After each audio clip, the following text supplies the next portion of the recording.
Okay जी, बिस्मिल्लाह रहमान रहीम। सो lecture number 32 जी। इसमें सबसे पहले लेक्चर एक एमसीक्यू से स्टार्ट करते हैं, बेसिक एमसीक्यू से जी। तो MCQs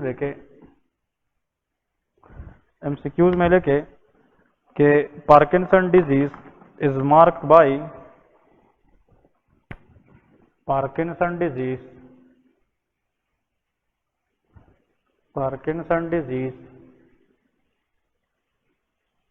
is marked by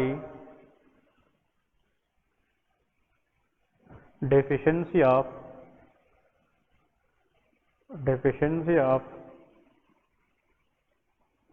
which chemical in the brain। ठीक है, Parkinson disease is marked by deficiency of which chemical in the brain. This is the question. कहते हैं कि ब्रेन के अंदर वो कौन सी केमिकल है जिसकी डेफिशिएंसी की वजह से पार्किंसन डिजीज होती है। हाँ जी, anyone? Answer is dopamine. So Parkinson disease is characterised by decrease level of dopamine in the brain. तो आंसर विल बी डोपामीन। कल के लेक्चर में आप लोगों को मैंने बताया था, जो स्किज़ोफ्रीनिया है या साइकेट्रिक डिसऑर्डर है उसमें डोपामीन की लेवल क्या होती है, वो ज़्यादा होती है मीजोलिम्बिक पाथवे के अंदर। लेकिन अगर 80% of the dopamine which is produce in which pathway, nigrostriatal pathway, उसके अंदर अगर डोपामीन की लेवल कम हो जाए it can leads to Parkinson disease. ठीक है जी। तो पाथवे फिर से मेंशन करें, nigrostriatal pathway is most commonly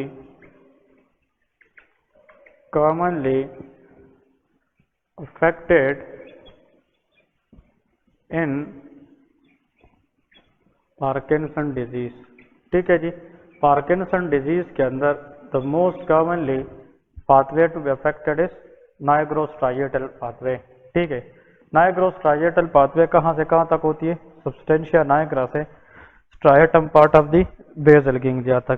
ठीक है।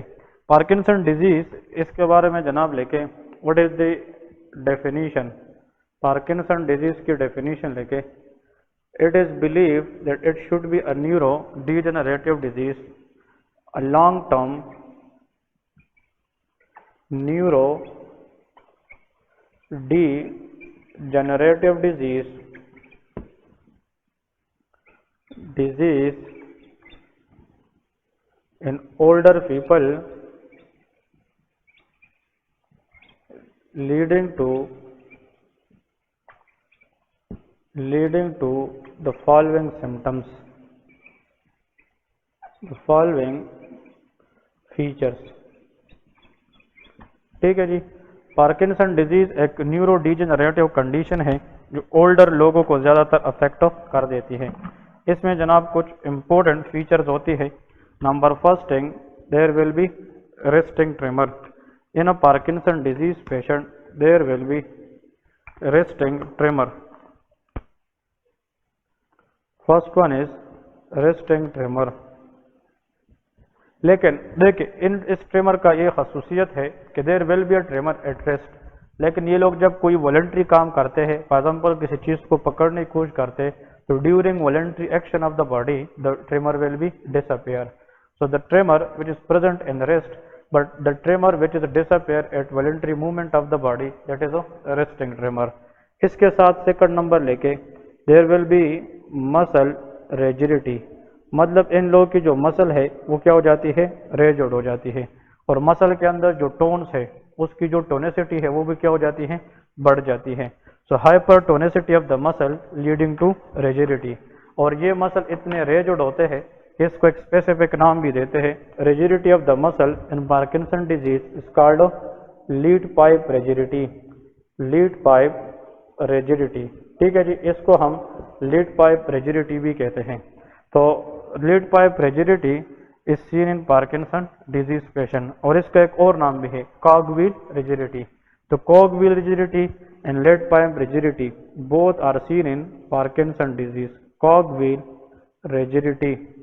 ओके, इसके साथ साथ पर्सन की जो स्टेप्स है या मूवमेंट है वो क्या हो जाती है, स्लो हो जाती है। So there will be brady bradykinesia, slow movement bradykinesia, और there will be postural instability, मतलब ये लोग अपनी पोस्चर या पोजीशन को स्टेबल नहीं कर सकेंगे, there will be postural instability.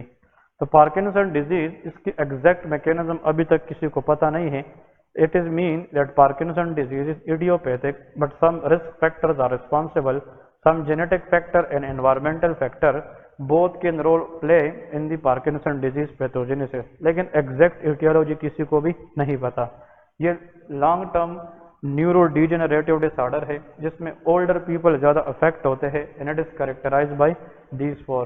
अगर एग्जाम में आ जाए initial symptom for Parkinson disease patient that is resting tremor, तो इनिशियल सिम्टम इन सब में से कौन सी आती है? Answer is resting tremor. Postural instability और later in the course if it is not treated on time the patient may develop dementia, तो पेशेंट को जनाब डेमेंशिया भी हो सकती है। ओके, पार्किंसन डिजीज में there is in Parkinson disease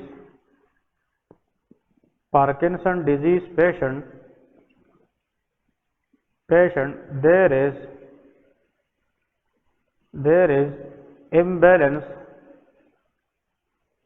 imbalance between dopamine and acetylcholine, मतलब ये है कि पार्किंसन डिजीज पेशेंट में इन दोनों न्यूरॉन की जनाब क्या हो जाती है? इम्बैलेंस। तो इस तरह जनाब ये कुछ बन जाता है। अगर ये हम तराजू ले ले इस तरह, इसमें जनाब इन दोनों की जो लेवल है ये कुछ यूं बन जाती है, एक कम हो जाती है और एक ज्यादा। तो पार्किंसन डिजीज पेशेंट में जो डोपामीन है, dopamine it will be on the lower side, lack of dopamine, और रिलेटिवली जो एसिटाइलकोलिन है उसकी लेवल बढ़ जाती है। Acetylcholine is what? It is the excitatory neurotransmitter, ये एक्साइटेटरी न्यूरोट्रांसमीटर है। तो इसकी वजह से ये सिम्टम भी आ सकती है, मसल रिजिडिटी, ब्रेडिकाइनेसिया, जब मसल रिजिड हो जाए, मसल सख्त हो जाए, कॉग व्हील रिजिडिटी या लेड पाइप की तरह, तो फिर मसल की जो फ्लेक्सिबिलिटी है वो क्या हो जाती है? खत्म हो जाती है, वो रिस्ट्रैक्ट हो जाती है, तो फिर चलने में दिक्कत होती है। The person will lead to small steps, उसको हम क्या कहते हैं? ब्रेडिकाइनेसिया। ठीक है जी। तो डोपामीन का लेवल कम, एसिटाइलकोलिन का लेवल रिलेटिवली ज्यादा हो जाता है। ठीक है। अगर इसकी डायग्नोसिस आ जाए कि पार्किंसन डिजीज को हम कैसे डायग्नोज करते हैं, history plus a careful neurological examination is enough for the diagnosis. तो history and careful neurological examination, neurological examination that is done for the Parkinson disease patient, मतलब हिस्ट्री लेंगे पेशेंट से और पेशेंट की न्यूरोलॉजिकल एग्जामिनेशन से पता चलता है that is the Parkinson disease patient. देखिए, पार्किंसन डिजीज में हमारा टारगेट ये है कि हम वो ड्रग देंगे जिससे हम डोपामीन की लेवल को क्या करें? बढ़ाए, और रिलेटिवली किस चीज की लेवल को कम करें? एसिटाइलकोलिन। तो लेके management, what is the management of Parkinson disease? There is no complete cure. There is no complete, there is no cure completely for Parkinson disease. Parkinson disease patient की जो complete cure है ये impossible है, but management can decrease the progression of a disease and it can improve the lifestyle of a patient. ये patient की lifestyle को improve करने के लिए और डिजीज की मजीद प्रोग्रेशन को कम करने के लिए हम देते हैं, लेकिन whatever it happen, it is happen, we can not reverse the progression of Parkinson disease. ठीक है, या कंप्लीट क्योर, सॉरी, इसको हम कंप्लीटली क्योर नहीं करा सकते। ट्रीटमेंट ऑप्शन मैं आप लोगों को यहाँ से आसान बना देता हूँ। देखें, फॉर एग्जाम्पल अगर ये न्यूरॉन है, this is for example neuron, और ये एक और न्यूरॉन है जिसको हम साइनेप्स कहते हैं, दिस इज कॉल्ड साइनेप्स। देखें, अगर फॉर एग्जाम्पल यहाँ पे डोपामीन है, डोपामीन, ठीक है जी, dopamine is derived from which amino acid? It is derived from tyrosine. Tyrosine is the amino acid which lead to the formation of dopamine. ठीक है। अब देखें, इसका मतलब ये है कि जब डोपामीन बन जाए न्यूरॉन के अंदर, if we do not need it on that time, अगर उसी टाइम हमें डोपामीन नहीं चाहिए तो हमें उसको लूज भी नहीं करना चाहिए। हम इस डोपामीन को इस न्यूरॉन के अंदर किस में स्टोर कर देते हैं? वेजिकल्स में। So vesicles are the structures inside the neuron which can store dopamine. इस तरह है जो डोपामीन को स्टोर कर सकता है। वरना अगर ये डोपामीन हम वेजिकल में स्टोर ना करें, इस न्यूरॉन के अंदर एक एंजाइम होता है जिसका नाम है माओ। माओ स्टैंड फॉर मोनोअमाइन ऑक्सीडेज। तो मोनोअमाइन ऑक्सीडेज ये बहुत इंपॉर्टेंट फार्माकोलॉजी पॉइंट है, सुन ले।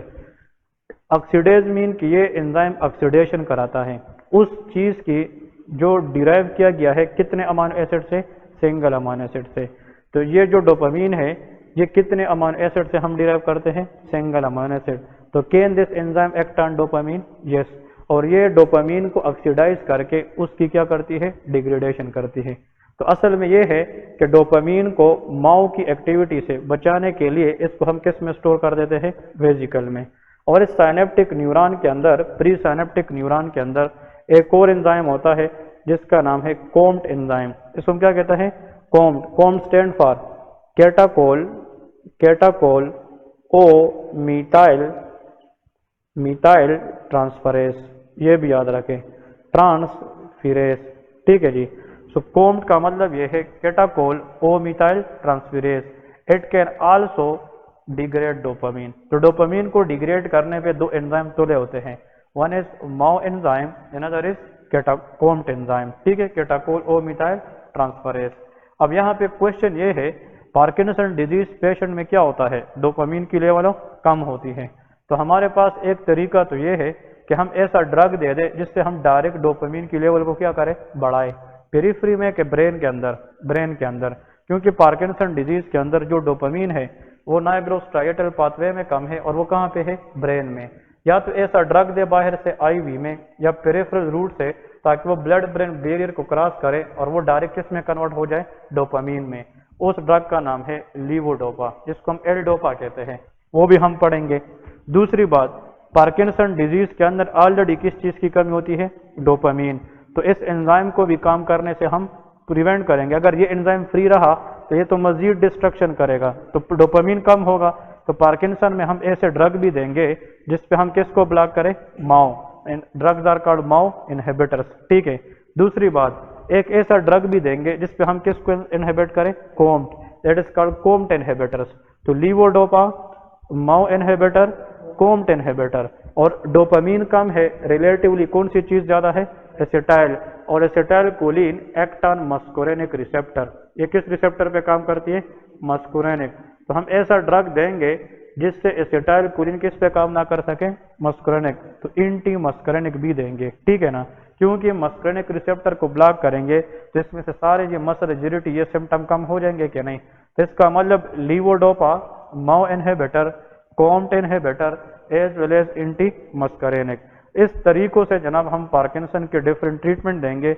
और ट्रीटमेंट से हम पार्किंसन डिजीज को अगरचे कंप्लीटली क्योर नहीं करा सकते, लेकिन इससे हम ये कर सकते हैं कि जो डिजीज की प्रोग्रेशन है उसको क्या कर सकते हैं, कम कर सकते हैं। यहाँ तक क्लियर है। और दूसरी 5th नंबर ऑप्शन हमारे पास किया है कि ऐसा ड्रग दे जिससे हम जो लो डोपामीन भी है उसकी एक्टिविटी को रिसेप्टर पे क्या करें, ज्यादा करें। मतलब डोपामीन तो कम है लेकिन हमें उसका काम किस पे चाहिए, रिसेप्टर पे। So those drug which increase activity of dopamine is called dopamine agonist. उसको हम क्या कहते हैं, डोपामीन एगोनिस्ट। तो मस्करेनिक एंटागोनिस्ट देंगे और डोपामीन एगोनिस्ट देंगे ताकि हम डोपामीन की लेवल को बढ़ाए और इसकी लेवल को कम करके उसको बैलेंस में करें। तो फर्स्ट देखिए लीवोडोपा, ये क्लियर है कि नहीं। तो मैनेजमेंट के अंदर पार्किंसन डिजीज में ये मैनेजमेंट ऑप्शन आप लोगों को आना चाहिए। तो यहां पे लिखे the best initial treatment for Parkinson disease is what? Answer is levodopa. Levodopa plus what? Carbidopa. ये दोनों इकट्ठे आते हैं एग्जाम में। इसका भी मैं बताता हूँ कि क्यों देते हैं। लीवोडोपा के साथ हम जरूर कंबाइन करते हैं किस ड्रग को, कार्बिडोपा को, when we are going to treat the patient of Parkinson disease. इधर देखें, हमारे पास if this is a blood brain barrier, अगर ये इस तरह बैरियर है, ब्लड ब्रेन बैरियर, ठीक है जी, this is a blood brain barrier, okay जी, ये हमारे पास क्या है, that is brain, central nervous system, और ये जनाब पेरिफेरल सर्कुलेशन है, पेरिफेरल सर्कुलेशन, तो ये पेरिफेरी है और ऊपर ब्रेन है। पेरिफेरल सर्कुलेशन और ब्रेन के दरमियान क्या होता है, BBB stand for blood brain barrier, that is BBB। Okay, हम जब लीवोडोपा देंगे तो हम ये कहाँ से देंगे, पेरिफेरल सर्कुलेशन से देंगे, IV से देंगे। इधर देखिए, अगर हम किसी को लीवोडोपा इंजेक्शन दे, लीवोडोपा, अब इधर देखिए, लीवोडोपा जो ही हम देंगे बाहर से, पेरिफेरल सर्कुलेशन के अंदर ही levodopa is converted into dopamine. ये किस में कन्वर्ट होगा, dopamine. Why, the reason is कि there is an enzyme present in the peripheral circulation known as dopa decarboxylase. उस एंजाइम का नाम क्या है, पेरिफेरल डोपा डी कार्बोक्सिलेज। याद रहेगी क्या, नहीं, इंपॉर्टेंट है। कौन सा एंजाइम है, पेरिफेरल डोपा डी कार्बोक्सिलेज। ये क्या करता है, ये लीवोडोपा को किस में कन्वर्ट करता है, डोपामीन। और जब डोपामीन बन जाए तो हमारा टारगेट तो डोपामीन को कहाँ पे बढ़ाना है, ब्रेन में बढ़ाना है। तो this dopamine can not cross the blood brain barrier, जब ब्लड ब्रेन बैरियर को क्रॉस हो नहीं करेगा। वैसे इस किस्म की लीवोडोपा देने का कोई फायदा हुआ नहीं हुआ, क्योंकि we want to raise dopamine where, in the brain. और अगर हम लीवोडोपा इंजेक्शन देंगे तो ब्लड के अंदर ही लीवोडोपा किस में कन्वर्ट होगा, डोपामीन, और ये डोपामीन फिर ब्लड ब्रेन बैरियर को क्रॉस नहीं करेगा, तो हमारा काम तो नहीं हुआ। तो ये कन्वर्जन चाहिए कि नहीं चाहिए, हाँ जी, ये कन्वर्जन चाहिए कि नहीं चाहिए, कोई क्वेश्चन है, हाँ, पार्किंसन डिजीज, हाँ, लीवोडोपा हमने दी इंजेक्शन में तो वो पेरिफेरली ब्लड के अंदर किस में कन्वर्ट हुआ, डोपामीन में। लेकिन हमारा टारगेट डोपामीन को कहाँ पे बढ़ाना है, ये ब्लड ब्रेन बैरियर को क्रॉस नहीं कर सकता, तो फिर फायदा हुआ, हाँ, नहीं, इसका अकेला देने से फायदा हुआ नहीं हुआ ना। अगर हम ये अकेला देंगे लीवोडोपा, ये तो डोपामीन में कन्वर्ट होगा, तो ये ऊपर जा नहीं सकेगा। इसलिए ये कन्वर्जन ना होने के लिए हम बाहर से इसके साथ क्या मिलाते हैं, कार्बिडोपा मिलाते हैं। मैं यही समझा रहा हूँ, ठीक है ना। तो इसके साथ हम क्या ऐड करेंगे, हाँ जी, कार्बिडोपा। कार्बिडोपा का काम क्या है, carbidopa can block the activity of peripheral dopa D carboxylase, ऐसा है कि नहीं। तो अगर हम लीवोडोपा और कार्बिडोपा इकट्ठा देंगे तो कार्बिडोपा का काम क्या है, पेरिफेरल डी कार्बोक्सिलेज को ब्लॉक करेगा। और इधर देखें तो ये अकेला रह जाएगा कि नहीं, ये एल मतलब ये है कि किस फॉर्म में रहेगा, फ्री फॉर्म में। लीवोडोपा का दूसरा नाम क्या है, एल डोपा। तो ये एल डोपा इसमें कन्वर्ट हो सकेगा, फिर नहीं होगा। और levodopa can easily cross blood brain barrier. ये लीवोडोपा किधर पहुंच गया, ब्रेन तक पहुंच गया कि नहीं। और ब्रेन के अंदर ये किस में कन्वर्ट होगा, हाँ जी, डोपामीन में। तो ब्रेन के अंदर ये डोपामीन में कन्वर्ट होगा, लेकिन यहाँ पे किस एंजाइम के जरिए, सेम। लेकिन ये एंजाइम अब पेरिफेरल सर्कुलेशन में है कि सेंट्रल नर्वस सिस्टम में, हाँ जी। तो इसको हम सेंट्रल डोपा डी कार्बोक्सिलेज कहते हैं, that is called central dopa D carboxylase. बात क्लियर है कि नहीं। अब यहाँ पे क्वेश्चन क्या हुआ, हाँ जी, सेंट्रल डोपा डी कार्बोक्सिलेज। देखिए, जो सुनने वाले हैं शायद मुख्तलिफ लोगों को ये तो पता हो, it's very easy. The initial precursor drug given in a Parkinson disease patient is levodopa plus carbidopa. लेकिन मैं ये समझा रहा हूँ, अगर कोई बंदा क्या दे दे, अकेला लीवोडोपा दे, तो अकेला लीवोडोपा किस में कन्वर्ट होगा, डोपामीन में।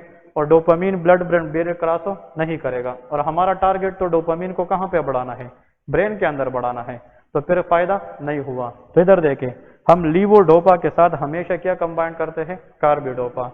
तो कार्बिडोपा इस एंजाइम को ब्लॉक करेगी और levodopa blood brain barrier cross करके सीएनएस में किस में कन्वर्ट होगी, डोपामीन में। अब इधर देखिए, ये कार्बिडोपा डोपा डी कार्बोक्सिलेज को ब्लॉक कर सकते हैं कि नहीं, ये पेरिफेरल डोपा डी कार्बोक्सिलेज को भी ब्लॉक कर सकते हैं और सेंट्रल डोपा डी कार्बोक्सिलेज को भी ब्लॉक कर सकते हैं। तो इधर देखें कि अगर हम ये देंगे तो ये तो इस कन्वर्जन को इनहिबिट करेगी, फिर ये जाएगी किसके पीछे, तो इसके पीछे जाने के लिए इसको क्या क्रॉस करना होगा, ब्लड ब्रेन बैरियर। लेकिन carbidopa can not cross blood brain barrier. तो कार्बिडोपा सिर्फ डोपा डी कार्बोक्सिलेज किधर ब्लॉक करेगा, पेरिफेरली, लेकिन it can not block central dopa D carboxylase because this enzyme can not cross blood brain barrier. अब clear है कि नहीं? तो ये प्रिकर्सर है और लीवोडोपा इसी तरह किसमें कन्वर्ट होता जाएगा, डोपामीन में कन्वर्ट होता जाएगा। Side effect of levodopa, side effect of levodopa, nausea, nausea, vomiting, vomiting, postural hypotension, postural hypotension. So if the question come कि ऐसा ड्रग जो पार्किंसन डिजीज में यूज हो जाए and it increase the risk of postural hypotension, आंखें बंद करके क्या लिखना है, लीवोडोपा लिखना है। क्लियर है? ओके जी, ये तो हमारे पास एक ऑप्शन हुआ। ये डायरेक्ट लीवोडोपा के साथ हमेशा क्या कंबाइन करेंगे, कार्बिडोपा कंबाइन करेंगे, और इसका फायदा मैंने आप लोगों को समझाया है, why we are doing like this. Okay, next आप लोग लिखे फॉर एग्जांपल ऐसा ड्रग जिसको हम यूज करके इससे हम किस एंजाइम को ब्लॉक कर सकते हैं, MAO inhibitor. The best MAO inhibitor use for the treatment of Parkinson disease is selegiline. वो कौन सा ड्रग है, सेलेजिलिन। सेलेजिलिन इज अ माओ इनहिबिटर। ये क्या करता है, ये MAO enzyme, this agent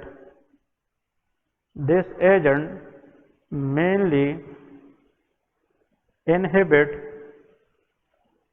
the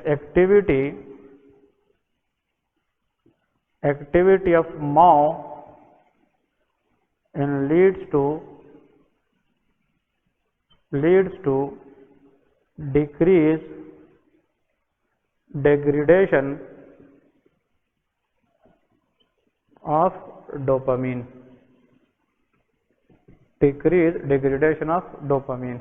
मैंने बताया था ना कि जो माओ एंजाइम है वो नॉर्मली डोपामीन को डिग्रेड करता है, लेकिन अगर हम माओ एंजाइम इनहिबिटर देंगे तो वो माओ एंजाइम को इनहिबिट करके डोपामीन की जो डिग्रेडेशन है उसको काफी हद तक क्या करेगी, कम करेगी। तो that is the drug known as selegiline. Next देखिए COMT inhibitors, COMT inhibitors, COMT inhibitor.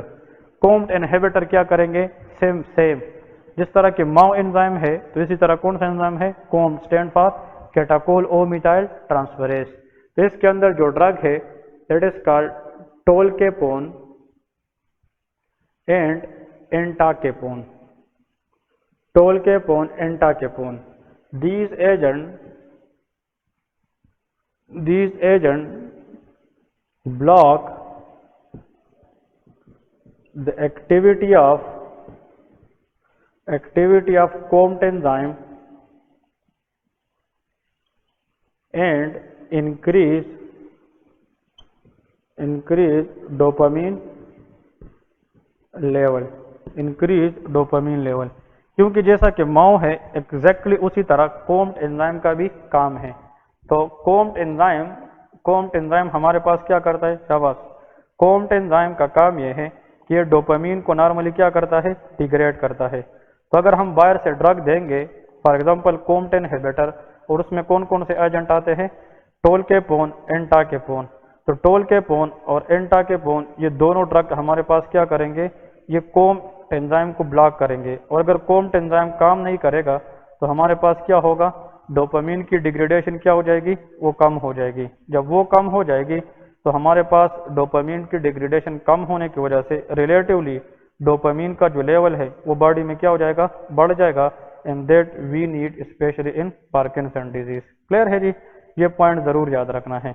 तो एंटाकेपोन और टोलकेपोन ये जनाब आप लोगों को एग्जाम में आ सकते हैं। These are the best drugs. जो टोलकेपोन है, ठीक है, और entacapone they are safe but sometime they appear hepatotoxic. ये हेपेटोटॉक्सिसिटी करा सकते हैं, लेकिन वैसे देने पे कॉमनली हम यूज कर सकते हैं।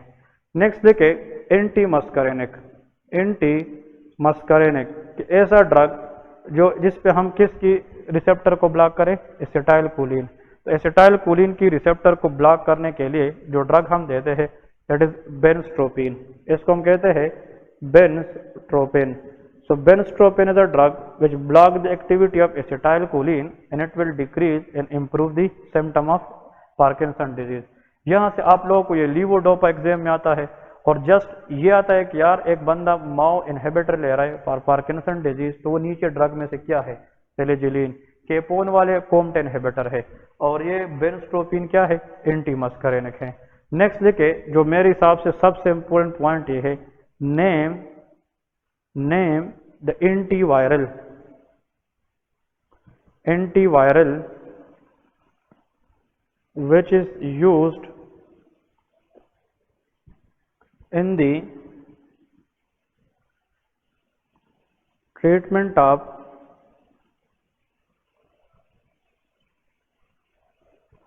Parkinson disease। Anyone? एक एजेंट है जो मेनली एंटीवायरल है, हम वायरल इन्फेक्शन के खिलाफ यूज करते हैं, स्पेशली इन्फ्लुएंजा वायरस इन्फेक्शन। अगर इन्फ्लुएंजा वायरस इन्फेक्शन है तो वो ड्रग उसमें हम यूज कर सकते हैं, लेकिन वो ऐसा एंटीवायरल है जिसकी यूज किस में भी होता है, पार्किंसन डिजीज में। नाम याद है कि नहीं? ये हर जगह पे अगर आप लोग जाकर एग्जाम देंगे, so this is asked most commonly in the exam. The antiviral which is used in Parkinson disease is known as amantadine. उस ड्रग का नाम क्या है, amantadine. So amantadine normally used for influenza virus, but this drug nowadays also has a great outcome when we use for the treatment of Parkinson disease. तो ये question भी अगर आप लोगों से कोई पूछे, what is the trick behind amantadine used in Parkinson disease? ये ऐसा एंटीवायरल है that it also have some anti muscarinic effect, और हमें चाहिए एसिटाइल कोलिन की एक्टिविटी को हम क्या करते हैं, कम करना चाहते हैं।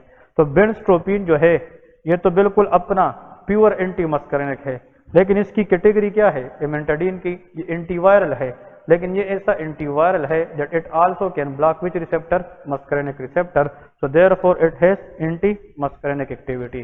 तो एमेंटाडीन आप लोग जो है ना फिंगर टिप्स पे याद रखें कि this is the only antiviral which has anti muscarinic activity and therefore used for the treatment of Parkinson disease। Clear है जी? तो एमेंटाडीन जनाब। और नेक्स्ट देखिए डोपामीन एगोनिस्ट। अगर ऐसे ड्रग हम दे जिससे हम डोपामीन की लेवल को बढ़ाए, डोपामीन की लेवल को हम बढ़ाए, डोपामीन एगोनिस्ट, हाँ जी, डोपामीन एगोनिस्ट आंसर इज ब्रोमोक्रेप्टिन, ब्रोमोक्रेप्टिन। और मैंने आप लोगों को एक और भी बताया था जो D2 रिसेप्टर पे काम करता है, that is called cabergoline. So cabergoline and bromocriptine ये दोनों जनाब हम यूज कर सकते हैं, और ये हम और कहाँ पे यूज कर सकते हैं, they use in the treatment of what, macroprolactinoma, मतलब प्रोलेक्टिनोमा कंडीशन में, क्योंकि dopamine is a prolactin inhibiting factor.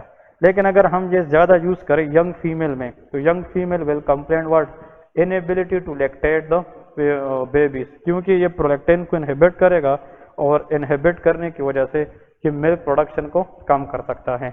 लेकिन अगर रेजिस्टेंस केसेस में, in refractory cases, refractory mean कि अगर हम ट्रीटमेंट करें भी but the patient is not responding, in refractory cases or resistant cases, the next option is surgery, the next option is surgery, option is surgery. Parkinson disease में अगर patient ठीक नहीं हो पाता तो नेक्स्ट ऑप्शन पेशेंट के लिए क्या है, सर्जरी।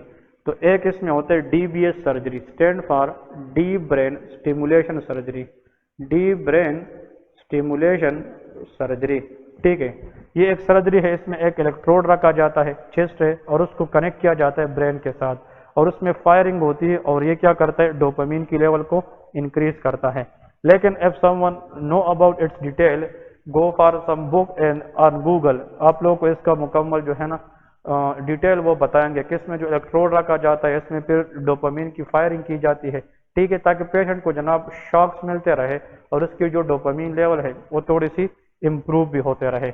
अगर इससे काम ना हो जाए फिर next surgery is called pallidotomy, pallidotomy. इसमें हम globus pallidus part of the brain को डैमेज कर देते हैं, ग्लोबस पेलेडस पार्ट। जो ट्रेमर्स है, ट्रेमर, पार्किंसन डिजीज की जो ट्रेमर, इसकी जो हाइपर एक्साइटेशन है उसमें जो part of the brain involve होता है उसका नाम क्या है, ग्लोबस पेलेडस। तो ग्लोबस पेलेडस की इस सर्जरी में पेलेडो, पेलेडो स्टैंड फॉर, हाँ जी, pallido is the word use for pallidus, globus पेलेडस।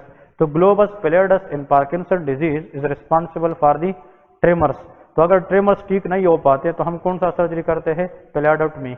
और पेलेडोटमी के अंदर हम ग्लोबस पेलेडस को क्या करते हैं, उसकी न्यूरॉन को डैमेज कर देते हैं, उसमें नेक्रोसिस क्रिएट करते हैं ताकि उसकी फायरिंग कम हो जाए और पार्किंसन डिजीज पेशेंट की ट्रिमर ठीक हो जाए। क्लियर है? तो these are the 2 optional surgeries, लेकिन ये सर्जरी बहुत ज्यादा जनाब किस में करते हैं? रिफ्रैक्टरी एंड रेजिस्टेंट केसेस में। लेकिन ये MCQs आता है एग्जाम में, which of the following surgery done for the hyper activity of Parkinson disease specially for tremor, unresponsive tremors के लिए हम क्या करते हैं? क्लेडाटमी करते हैं। ओके, तो ये पार्किंसन डिजीज का टॉपिक था, ठीक है। इसके नीचे लेके another important MCQs, Parkinson disease से हट के एक MCQs है, लेके द मोस्ट कॉमन साइट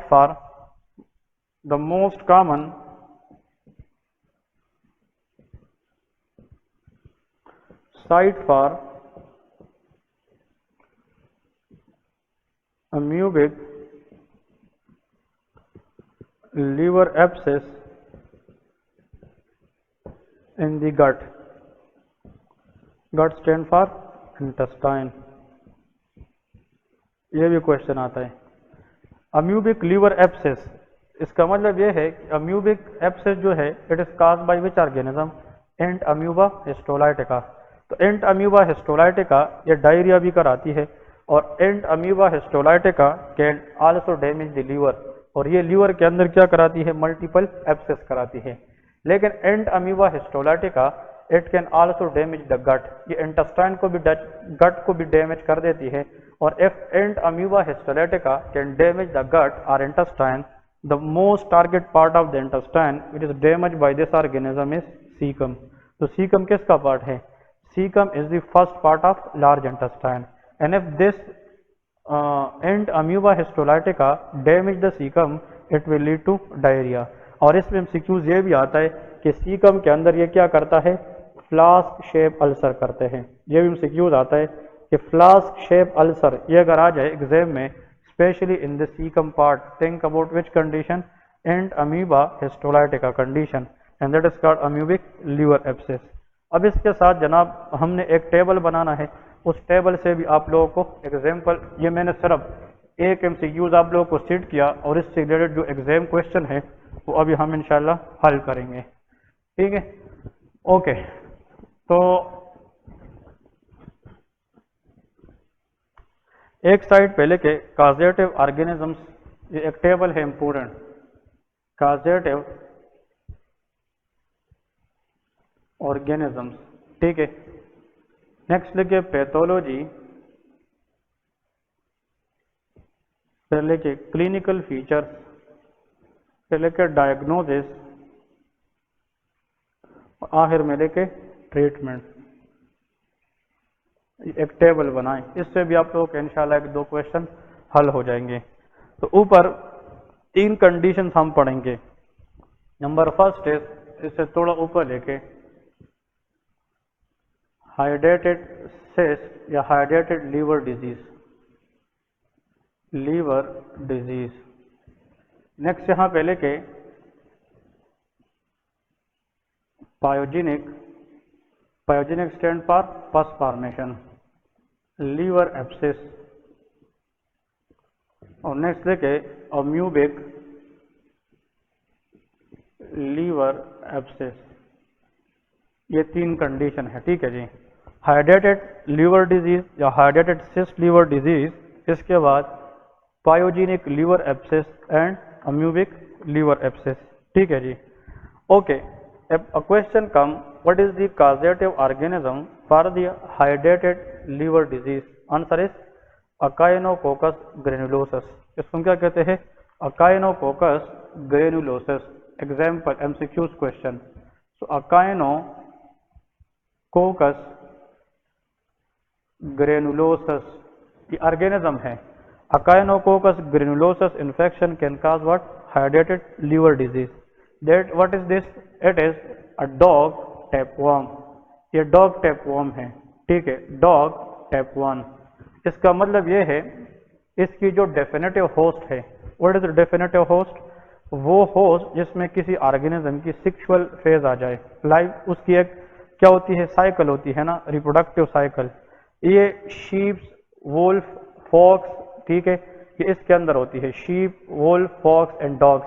लेकिन ये है कि मेल जो है मेल, ये इसके लिए एक्सीडेंटल सोर्स है। अगर फॉर एग्जांपल हम कंटामिनेटेड फूड या कंटामिनेटेड वाटर पिए which is contaminated with the eggs of echinococcus granulosus, तो फिर फीको ओरल रूट से ये ऑर्गेनिज्म हम में भी आकर इन्फेक्शन करा सकेगी कि नहीं। इसका मतलब कि इस ऑर्गेनिज्म की जो एग्स है, लार्वा है, that is just present in the dog faeces या वुल्फ या शीप, इसकी फीसिस में होती है, लेकिन केटल्स जो जानवर होते हैं। लेकिन अगर हम कोई कंटामिनेट फूड खाए या कंटामिनेटेड वाटर पिए जिसमें इस ऑर्गेनिज्म की एग्स हो, तो फिर ये फीको ओरल रूट के जरिए आकर हमारे इंटेस्टाइन में इन्फेक्ट कर सकती है। और ये ऑर्गेनिज्म अगर इंटेस्टाइन के सेल से क्या हो जाए, एब्जॉर्ब हो जाए, तो ये ब्लड के जरिए कहाँ तक जा सकती है, लीवर तक। और लीवर के अंदर ये क्या बनाते हैं, सिस्ट बनाते हैं, जिसको हम हाइड्रेटेड लीवर सिस्ट कहते हैं। ठीक है जी। नेक्स्ट लिखे the most common cause of pyogenic liver abscess, answer is E coli. ये MCQ आता है। तो पाइजेनिक लीवर एब्सेस इसकी जो मोस्ट कॉमन काज है that is E coli, that is MCC, most common काज। इसके बाद स्ट्रेप्टोकोकस फिकेलस, ये भी एक ऑर्गेनिज्म है, और group of organism is bacteroides, ये भी ऑर्गेनिज्म है। तो मतलब स्ट्रेप्टोकोकस फिकेलस, बैक्टीरियोइड्स, ये भी पाइजेनिक लीवर एब्सेस करा सकती है, लेकिन the most common cause for pyogenic liver abscess is E coli. फिर अम्यूबिक लीवर एब्सेस, इसका मोस्ट कॉमन काज क्या है, entamoeba histolytica, entamoeba histolytica. वैसे हिस्टो का मतलब क्या है, हिस्टोमीन टिश्यू, लाइटिका का मतलब क्या है, lysis. This organism can damage the tissue, it can cause tissue lysis, therefore the organism is called entamoeba histolytica. तो ये फीको ओरल रूट से ये सीकम पार्ट को भी अफेक्ट कर सकती है और ये लीवर में जाकर भी डिजीज करा सकती है, एंट अम्यूबा हिस्टोलाइटिका। ओके, अब अगर एग्जाम में आ जाए कि हाइड्रेटेड लीवर डिजीज के अंदर जो क्या कौन सी चीज कराती है, Echinococcus ग्रेनुलोसस, which organ is the target organ to be affected? Answer is it can affect any organ, but the most common organ affect in this condition is liver. तो यहाँ पे पैथोलॉजी के अंदर लिखे it can affect any organ, but most common organ to be affected is liver।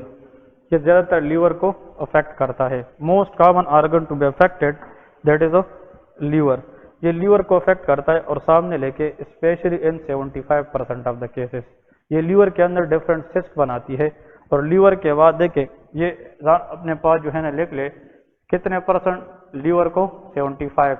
Liver के बाद the second organ to be target by this dog tape form that is lungs, 10 to 20% in the lungs. तो second most common organ कौन सी है, वो lungs है। Even this can affect brain in 5% of the cases, और bone को भी affect कर सकती है इन 1% ऑफ द केसेस। तो ये अगर आप लोग याद कर सकते हैं it is good for the exam. Percentage तो खैर नहीं आती एग्जाम में, लेकिन जो अकाइनोकोकस ग्रेनुलोसस है it can affect the most common organ that should be liver in 75%। इसलिए तो डिजीज का नाम क्या है, हाइड्रेटेड लीवर सिस्ट डिजीज है। सेकंड मोस्ट कॉमन ऑर्गन किसको अफेक्ट करती है, लंग्स को अफेक्ट कर लेती है। क्लिनिकल फीचर क्या होंगे, एनीवन, अगर फॉर एग्जांपल लीवर खराब हो जाए what will happen, there will be right upper quadrant pain. तो पहले तो पेशेंट को राइट अपर क्वाड्रेंट पेन होगी। लीवर के अंदर जो बिलिरुबिन की कंजुगेशन है वो हो पाएगी, नहीं हो पाएगी। तो बिलिरुबिन का लेवल, क्योंकि सिस्ट जो है सिस्ट ये हेपेटोसाइट की फंक्शन को खराब करेगी, तो अनकंजुगेट बिलिरुबिन बॉडी में क्या हो जाएगी, बढ़ जाएगी। तो the patient will develop jaundice, इसके अंदर क्या होगी, जॉन्डिस। पेशेंट को फीवर भी हो सकती है, ठीक है। तो right upper quadrant pain, jaundice, fever, और इसके साथ साथ नोजिया एंड वॉमिटिंग। तो नोजिया एंड वॉमिटिंग ये एबनॉर्मल मेटाबॉलिज्म की वजह से, ये सिम्टम बहुत कॉमन है। द रीजन इज कि this organism can primarily affect the liver. लेकिन अगर एकाइनोकोकस ग्रेनुलोसस बंदे को क्या हो जाए, चेस्ट टाइटनेस हो जाए, शॉर्टनेस ऑफ ब्रेथ हो जाए, डिस्पनिया हो जाए, तो फिर ये ऑर्गेनिज्म किसको इन्वॉल्व करेगा, लंग्स को इन्वॉल्व करेगा। So depending upon the organ to be affected by this organism, the features are different in different patients. ठीक है, मुख्तलिफ पेशेंट में इसके मुख्तलिफ चीज़ें आती हैं। फिर पायजेनिक लीवर एब्सेस में लेके कि for example multiple abscess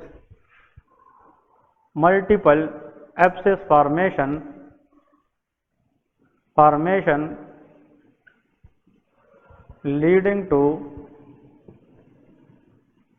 leading to high grade fever Chilzen-Riker। इन लोगों में मल्टीपल एब्सेस की वजह से हाई ग्रेड फीवर चेल्जेन-राइकर होती है। ठीक है जी। नेक्स्ट पॉइंट इसमें ये याद रखें कि अगर फॉर एग्जांपल इधर देखें, इसमें एमसीक्यू ये आता है, अगर ये ऑर्गेनिज्म देखें, अगर फॉर एग्जांपल कंटामिनेटेड फूड या वाटर हम ले ले इस ऑर्गेनिज्म की, so these organism will reach into the small intestine। ये स्मॉल इंटेस्टाइन में आएगी, स्मॉल इंटेस्टाइन से फिर ये सीकम पार्ट, स्मॉल इंटेस्टाइन में ये ऑर्गेनिज्म अगर स्मॉल इंटेस्टाइन से ब्लड के जरिए क्या हो जाए, एब्जॉर्ब हो जाए, तो ब्लड में आने के बाद ये पोर्टल सर्कुलेशन में जाती है। किधर जाती है? Portal circulation. और portal circulation mean portal vein के जरिए ये ऑर्गेनिज्म कहाँ तक पहुंच जाएगी? लीवर तक पहुंच जाएगी। क्लियर है? ओके। अगर ये ऑर्गेनिज्म किधर पहुंच जाए, what is the most common part of the intestine to be affected by this condition? Caecum. तो caecum is a part of which gut? Foregut, midgut के हाइंड गट। ये caecum किस गट का हिस्सा है? मिड गट का हिस्सा है। और उसकी जो मैंने वेन्स पढ़ाए थे, coeliac trunk, fore gut, superior mesenteric artery, mid gut, inferior mesenteric artery, hind gut. तो सुपीरियर मेजेंटेरिक आर्टरी तो आर्टियल सप्लाई है, लेकिन मिड गट की वीनस ड्रेनेज क्या है? Superior mesenteric vein. तो यहाँ पे सीकम से ये ऑर्गेनिज्म किस वेन के जरिए जाएगी? सुपीरियर मेजेंटेरिक वेन में जाएगी। और सुपीरियर मेजेंटेरिक वेन किसके साथ मिल जाती है? स्प्लीनिक वेन के साथ। कौन सा वेन बनाती है? Splenic when. तो सुपीरियर मेजेंटेरिक वेन किस वेन के साथ मिलेगी? Splenic when. एनाटॉमी में पढ़ाया था ना। तो splenic vein plus superior mesenteric vein combine together and form what? Answer is portal vein. और पोर्टल वेन किसको ड्रेन करती है? लीवर को ड्रेन करती है। तो इसका मतलब ये है, ये ऑर्गेनिज्म अगर हम कंटामिनेट फूड या वाटर में ले ले और वो अंदर आ जाए, या तो ये ऑर्गेनिज्म डायरेक्टली स्मॉल इंटेस्टाइन से एब्जॉर्ब होकर पोर्टल सर्कुलेशन के जरिए किधर जाती है? लीवर में। लेकिन ये ऑर्गेनिज्म अगर कौन से शेप अल्सर कराए? फ्लास्क शेप अल्सर कराए सीकम में, तो सीकम के जरिए ये किस वेन में एंटर करेगी? Superior mesenteric vein. और सुपीरियर मेजेंटेरिक आगे जाकर स्प्लीनिक वेन से मिलेगी, किससे क्या बनाएगी? Portal vein. And still again it is liver into the liver. और लीवर में जाकर ये क्या कराएगी? एब्सेस कराएगी। क्लियर है? Another question to be asked, ये सीकम से अगर नीचे चली गई, उधर देखिए, सीकम से नीचे second most common target area for entamoeba histolytica in the large intestine is caecum. Caecum के बाद second most common second area to be target is sigmoid colon. ये कौन सा कोलोन है? Sigmoid colon. तो sigmoid colon किसका part है? Foregut, midgut के hind gut?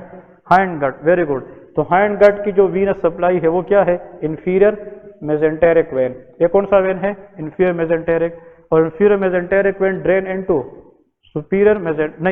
Inferior mesenteric vein drain into splenic vein. ये किस में जाता है? Splenic vein. और स्प्लीनिक वेन किससे मिलता है? Superior mesenteric vein. और क्या बनाता है? Portal vein.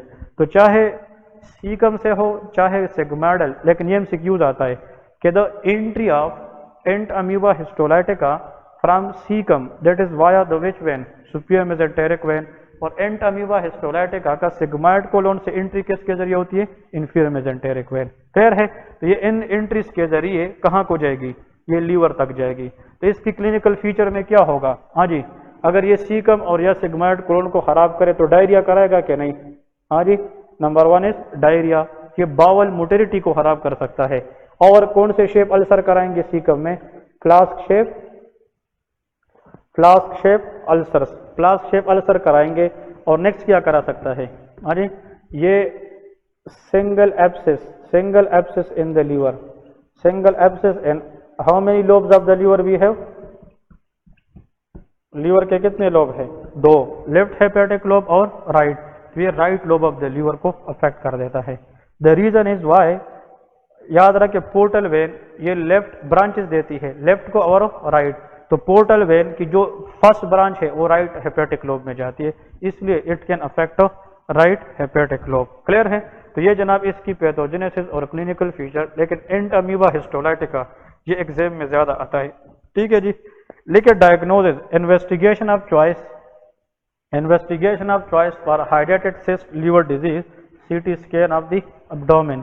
तो CT scan of the right upper hypochondriac region, ये लीवर में हम देखते हैं। सीटी स्कैन पे हमें क्या नजर आएगा? It will show the degree and size of cyst in the liver, ये सिस्ट की डिग्री बताता है सीटी स्कैन। और इसमें पायोजेनिक लीवर एब्सेस में हम अल्ट्रासाउंड करेंगे, अल्ट्रासाउंड ऑफ द एब्डोमेन। ठीक है, अल्ट्रासाउंड ऑफ द एब्डोमेन। मैं यार यहाँ पे थोड़ा सा आप लोगों को बताता चलूँ, हम आगे पढ़ेंगे।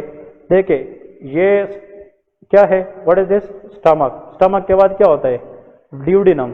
ये मैं आगे पढ़ाऊंगा आप लोगों को। ये लीवर है, लीवर, और लीवर के साथ क्या होता है? Gall bladder. Very good.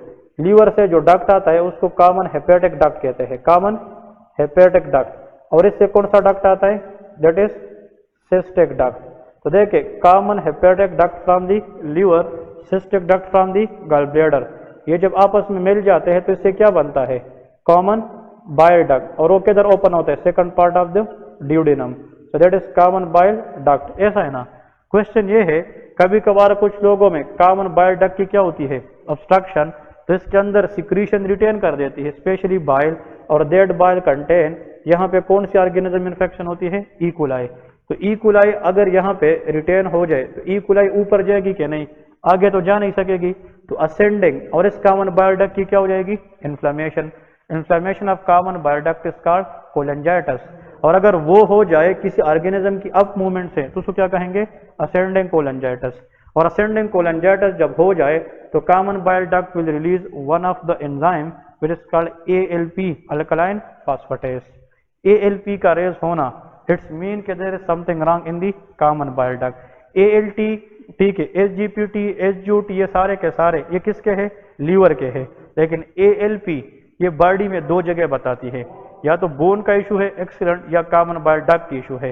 इसका मतलब कि पायोजेनिक लीवर एब्सेस में जो ई कोलाई है ये असेंडिंग मूवमेंट की वजह से बाहर कोलेंजाइटिस कराती है और बाद में जाकर के इसको खराब करेगी लीवर। तो इसका मतलब इस पायोजेनिक लीवर एब्सेस में अल्ट्रासाउंड पे ये एरिया भी हमें जनाब लीवर की क्या होगी? इनलार्जमेंट होगी, इसमें मल्टीपल एब्सेस होंगे। लेकिन इसके साथ साथ अगर एक एंजाइम की लेवल बढ़ेगी तो वो क्या होगी? ALP, alkaline phosphatase. तो अल्कलाइन फास्फेटेस इसलिए बढ़ती है कि it can damage the common bile duct. ठीक है जी। तो ये कॉमन बाइल डक्ट को डैमेज करती है, so there will be increase alkaline phosphatase also. इसमें लेके serology is the good test, good investigation और बेस्ट सीरोलॉजी करते हैं। सीरोलॉजी इसमें हम देखते हैं कि इस अमीबा सीरोलॉजी, इस एंट अमीबा हिस्टोलाइटिका के खिलाफ क्या प्रोड्यूस होती है? एंटीबॉडीज प्रोड्यूस होती है। And we will detect this. Treatment लेके, treatment for hydrated cyst disease, answer is albendazole. ये तो सबसे इंपॉर्टेंट एमसीक्यूज क्वेश्चन है, उसमें एक लाइन एमसीक्यूज आते हैं। What is the drug of choice for hydrated cyst liver disease? Answer is albendazole. या अगर इस तरह, what is the most common drug use for echinococcus granulosus infection? Still answer is albendazole. यहाँ पे लेके ये एंटी हेलमिंथिक है albendazole. Albendazole की कितनी डोज देते हैं? 400 milligram 3 time a day, 3 times a day for 30 days. ये याद रखें, 3 time a day for 30 days. तो वैसे डोज और ड्यूरेशन तो नहीं पूछते, लेकिन ये जरूर पूछते हैं कि the drug of choice use for hydrated cyst liver disease that is called albendazole. और ये 3 टाइम अ डे देते हैं फॉर 30 डेज। अब आते हैं जनाब, अगर पायोजेनिक लीवर एब्सेस है तो उसमें हम जनाब क्या कहते हैं? एम्पेसिलिन। हम एम्पेसिलिन देते हैं अदर बैक्टीरियल इन्फेक्शन को कंट्रोल करने के लिए। लेकिन इसका मोस्ट कॉमन काज क्या है? हाँ जी, इसका मोस्ट कॉमन काज इकोलाई है। तो इकोलाई के लिए ड्रग ऑफ द चॉइस क्या है? एम्पेसिलिन के साथ क्या मिलाते हैं? सेप्रोफ्लॉक्सासिन। क्योंकि यूटीआई का मोस्ट कॉमन काज क्या होता है? इकोलाई। और इकोलाई के खिलाफ हम क्या कहते हैं? सेप्रोफ्लॉक्सासिन। और साथ में बैक्टीरियोइड्स है, बैक्टीरियोइड्स, इसके लिए मेट्रोनिडाजोल भी देते हैं। मेट्रोनिडाजोल, ये 3 चीज याद रखें, ampicillin plus ciprofloxacin and metronidazole. These three things combine together the treatment of pyogenic liver abscess. लेकिन अगर एग्जाम में आ जाए कि pyogenic liver abscess का पेशेंट है but the patient is allergic or sensitive toward ampicillin, वो एम्पिसिलिन सेंसिटिव है, what is the next option? Cipro plus clindamycin. ये बेस्ट दो, वैसे तो तीन देते हैं, ampicillin, cipro, metronidazole. If the person is ampicillin sensitive या एम्पिसिलिन को एलर्जिक है देन सेप्रो प्लस क्लेंडामाइसिन देते हैं, जस्ट टू, ठीक है, ये याद रखें। तो नेक्स्ट देखिए इसके अंदर अम्यूबिक लिवर एब्सेस में, अम्यूबिक लिवर एब्सेस में इंट अमीबा हिस्टोलोटिका के खिलाफ ड्रग ऑफ द चॉइस क्या है? Answer is metronidazole. इसमें कहते हैं मेट्रोनिडाजोल, मेट्रोनिडाजोल। और इस ऑर्गेनिज्म में मेट्रोनिडाजोल भी है और एक और बहुत अच्छा दैट इज कॉल्ड डाइलोक्सानाइड फ्यूरेट, डाइलोक्सानाइड फ्यूरेट, ये भी ड्रग है। So diloxanide furet is most commonly used for ant amoeba histolytica infection. Diloxanide furet, ठीक है, ये भी देते हैं। ओके, अब यहाँ पे एक और आप लोग जो है ना एक एग्जांपल नोट कर दे, एमसीक्यूज में आता है, देखे एमसीक्यूज देखे, इनकोवी, ये वर्ड याद रखे, इनकोवी sauce pus is diagnostic of dash, ठीक है, इनकोवी सॉस पस, ये पॉइंट आता है। इनकोवी सॉस पस ये ऐसा पस है जो ऑर्डरलेस होता है जब तक वो सेकेंडरी इन्फेक्टेड हो ना हो। तो इनकोवी सॉस पस के सामने तो वैसे लिखे अ कलेक्शन ऑफ व्हाट, या चॉकलेट ब्राउन कलर पस which the collection of RBC and hepatocyte. मतलब इसकी अगर आप लोग डेफिनेशन लिखना चाहें इसकी तो लिखे कि अ पस कंटेनिंग या chocolate brown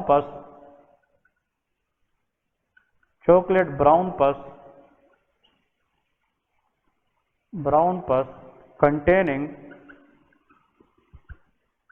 RBC, hepatocyte etc. That is called anchovy sauce पस।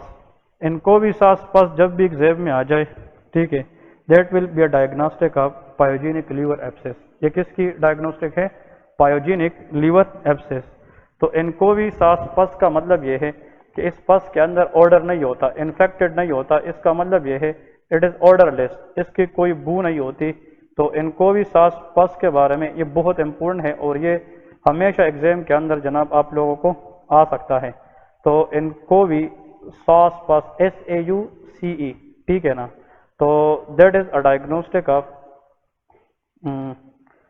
अम्यूबिक लिवर एब्सेस। ये किस में होता है? सॉरी, अम्यूबिक लिवर एब्सेस में होता है। तो ये जनाब इसके साथ लेके ये अम्यूबिक लिवर एब्सेस ये इसके साथ होता है अनक्यूबिक सॉस पस। तो ये जनाब याद रखना है, इसमें से इंशाल्लाह आप लोगों को 2-3 MCQs आ जाएंगे, ठीक है। ओके, दिस फॉर टुडे, अल्लाह हाफिज़।